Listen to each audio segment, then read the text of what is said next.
Let's begin with neck mobilization. So let's start with body positioning. You want your legs slightly wider than your hips. You want to gently soften your knees. Feel your body weight transfer through the toes, the balls of the feet and the heels. So if you're in that position, knees gently softened, shoulders relaxed, right from your toes to your knees, to your hips, to your shoulders, all facing forward. Your head is the center of the body.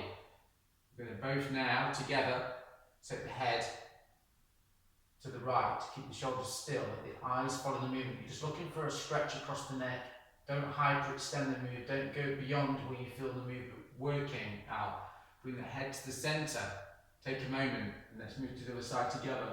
Let the eyes follow the movement of the head, and then come back to the center. That's one complete repetition. When you're doing this, do 10. Let's move forwards on the next exercise. So this next one, you want your legs in line with your hips. You want all the way through the exercise, you want your toes, your knees and your hips all facing directly forwards. You want your arms in this position, so the inside edge of your arms are in contact with the outside edge of each side of the body. So we're going to do this together. So with me, I'm going to step forwards on my right leg. Please do the same. Heel first. Normal step stride for yourself. Again, everything's projecting forwards. From here, we're going to bring together now, ball of the foot to the floor, toes follow, and push through each side of the body with the balls of the feet and your toes either side. Keep your hips and shoulders in line, head centered, arms fixed to the side of the body. Come back down with control. From there, stay where you are, Al. I'm just going to show what I'm doing with my arms. From there, I turn the thumbs out, I squeeze the bottom, and feel the shoulders open up there, and your shoulder blades connect towards one another. Then you bring your arms back to where they were. Let's do this. So now you're going to step forwards on the opposite leg with me now. All the same things. Bring the front part of the foot to the floor, pushing it away from the floor with me now. Keeping that hip and shoulder control. Come down to the floor, turning the thumbs out, away from you, squeezing the bottom. As you do that, each side is one complete repetition. Please do 5. So we're moving forwards now onto activation, right from your fingers and all the way up your wrists and shoulders, your back, the back of your body, the lower part of your body. So it's really hitting so many areas. It's a massively powerful, beneficial exercise. And with this one, with your front profile, you can see what I'm doing. I've got that distance between the legs. And what I'm looking for, and what you're looking for when you're doing this, is enough space there so you feel very stable in this position. You're looking for 3 points of alignment every time you're in this place, this part of the exercise. So you want your knees, your hips and your shoulders all in line. And the head's always in the centre of the body. You want to be turning the toes. So you're stretching out the feet as well during the exercise. The toes in the back of the feet. So that's the start position. We're going to do this together. So you want to be tilting the hips away from you now. Chest is tall, head centered. Coming back there. Incredible great stretch there and activation through those parts of the body, the legs. Then you're going to push through the knees there and your toes. Coming back. Don't arch the back. So you're back to this position. 3 points of alignment. Knees, hips and shoulders. Squeeze the bottom. Bring your hands to the floor. You want your palms of your hands in line with your armpits each side. The outside edge of each side of your arm is in line with the outside edge of either leg there. Okay, so you're going to push now out through your fingers in a moment, the palms of your hands, your knees and your toes. So let's do that now. Push your chest down to the floor, bottom to the sky. Then you walk your hands to your feet. Keep your spine relaxed and your head down. Your toes are in line, so you're in this position with me. Your hips are away from you. Your knees are gently softened, but you're not pushing your knees forwards. From there, we're going to push out. So you're in this place, as close to this place as you can be. You're going to push for the underside of your toes, the balls of your feet and your heels now with me. Breathe out as you do that. Straighten those legs. Breathe in, soften the knees, feel the contact through the bottom of your feet. Push for the underside of your feet there. All the same areas as before. Breathe out, push the legs away from you. Keep that floor-based contact through your toes, the balls of your feet and your heels, and you're curling your spine up there, peeling the spine, one vertebra at a time. Very, very slowly, Al. Once you've brought your shoulders up, it's always the head up last, head centered, and then that would be the first one.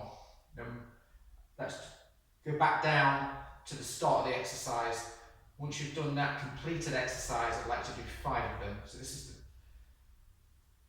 the end of the first rep. So we're coming down together now, doing this. So soften the knees, I've tilted those hips back, I've loosened the spine, so I'm in this position. And as I walk my hands evenly from one side to the other, I bring my legs down to the floor. And then when you're doing this, you've completed your first repetition. When you come back to this point, you do the exercise again 4 more times to complete the 5 repetitions. So from there, you now prepare your body for the coiling core-based dead bug. As well as being an absolutely amazing exercise for your core and working several different areas, it's also very beneficial for your Brazilian Jiu-Jitsu, so the benefits are great. But as I say, when you're at the studio, Al, if at any point you haven't got back contact, put your feet down and stop the exercise. Just listen to your body with this exercise and every other. If you've got any questions or any advice or anything you want to bring to me or ask me, then please do. Okay, so we start with the legs together. At this point, Al, you want the end of the heels in line. The inside edge of your toes inside edge of the toes there are in line and good toe, either side. You focus your back into the floor. So that's the start position. So you focus your back into the floor. You want to tilt your hips towards your ribs.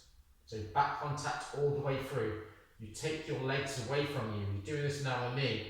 We raise the back of your shoulders off the floor. Keep your head centered. It's very important. Turn the toes slightly. If you're in that place, the gap between your chin and chest is around a fist. Engaging your chest slightly, your chest towards the upper part of your stomach. So you're going to keep your left leg stable. Now with me, Hal, you're going to keep your leg in line with the hip. You're going to bring your knee in towards your chest and then take the side of your right body towards your right hip and gently look towards the opposite arm, so towards your left hand, and gently raise that left hand up as you come through on the right side there, and then center everything back up, align the body back in the center, and then you do the same on the other side. So let's do the same on the other side. Raise the arm, draw that elbow down towards that hip, squeeze the bottom on the extended leg, and come back. Right, that's brilliant. What you're looking for with that one to begin with is a maximum of 5 repetitions. Each side is 1 complete repetition. 5 is the maximum. Listen to the body. Do not tense the neck. Stay relaxed. Engage your back into the floor. Squeeze your glutes. Just watch. So you always squeeze the glute there on the extended leg as you extend it out. All those little things all make a difference. I'm going to move forwards now with the next exercise. So this next one is very good for building shoulder strength, back strength, and many, many other things going on with this. Really complements what you did before that core-based exercise. So again, with this one, you're looking for enough space there. You've got stability in the hips, you feel strong in the hips. Turn the toes. Let's do this together. You're going to bring your hands to the floor. You want the palms of your hands, palms of your hands in line with your armpits. You want the outside edge of each arm in line with the outside edge of your legs. You're going to tilt just the chest down there towards the upper stomach. Keep the head centered. The back of the head is in line with the lower spine. So you've tilted your chest down with me towards the upper stomach. You've locked your lats. So down the side and the back, draw your shoulder blades and your lats down towards your lower back. You've tilted your chest, upper chest towards the top of your stomach there. Now with the same arm as me, Al, I'm going to move through the left hand and make a fist. Opposite leg away, squeeze the bottom at that point. Then open that hand so the thumb faces up. You must have contact with the right hand there to the floor, with the fingers and the palms of the hands are at this point. And equal balance there, so feel the contact through that opposite side, and you come back to the start, bringing that elbow towards your hip. And pop your hand to the floor. This is the demonstration. When you're doing that, Al, what I'd like you to do is 5, okay? 5 of those on the same side. Don't alternate from one side to the other, stick to the same side. So if you're starting with the left arm, go with the right leg and do 5. And once you've done 5 of those, I'd like to go then with your toes touching, inside edge of the toes touching, leaning towards the heels, relaxing your chest and forehead towards the floor, ends of the thumbs touching, fingers in alignment, and taking a big breath in. So you take a big breath in, counting to 3 as you're breathing through your chest and the lower stomach. So you count to 3, then you hold that breath for a 4, and then you breathe out for a 5 count through the chest and stomach. And then once you've done that, you come back to that position. You do all the same things. Let's do 1 together. Everything's the same, positioning's the same. So you've tilted your chest towards your upper stomach. You've drawn your shoulder blades and lats. You've turned your toes. So you've drawn your shoulder blades and lats towards your lower back. This time I'm going to make a fist with my right arm, arms in line with the shoulder, extend the opposite leg away from me, that's in line with the hip. I squeeze the bottom, I open the hand, bring the knee in and the elbow to the side. You want to feel contact through the opposite fingers and palms of the hand, the arm is straight, and you want to feel contact through that knee as well, that you're leaning on, and your toes. And then you'll do the same again when you're doing that. Just keep going, don't put the knee to the floor, just keep the exercise moving at a controlled pace. Don't rush, feel in contact and in tune with the exercise. So I'm going to move now to the next exercise. This is incredibly powerful and fires up your spine, and as well as that, it activates lots of little smaller but very important areas of the obliques. So you want your legs slightly wider than your hips. You want your toes, knees, hips and shoulders facing forwards. Then from there, you take the arms out in front of us. So you want that position with the hands. So the thumbs are touching, the ends of the fingers are touching. And from there, I'll just give you a back view. Just drawing the shoulder blades very subtly towards each other. I've got my arms in line with the front of the shoulders.